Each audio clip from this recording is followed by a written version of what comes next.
এই পৃথিবীতে স্বামী স্ত্রীর পবিত্র সম্পর্কের মাধ্যমেই আদম এবং হাওয়া থেকে চলমান এই ধারা এই পৃথিবীতে চলে আসছে।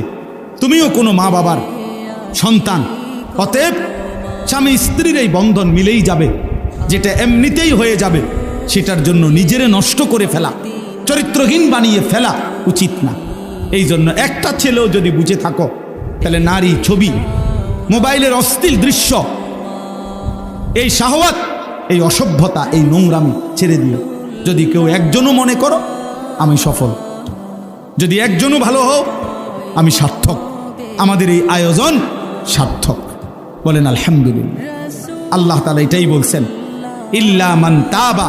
এই দেখেন শেষ কথা, আল্লাহ বলেন এই গুনার রাস্তা থেকে যে তওবা করে ফিরে আসে, ও আমানা, এবং আমি আল্লাহকে মেনে নেয়, ও আমিলা সালিহান, এবং আবার নতুন করে নেক আমল শুরু করে দেয়, ফাউলাইকা ইয়াদখুলুনাল জান্নাহ, আমি আল্লাহ ওয়াদা দিলাম ওই মানুষগুলো নিশ্চিত জান্নাতেই প্রবেশ করবে।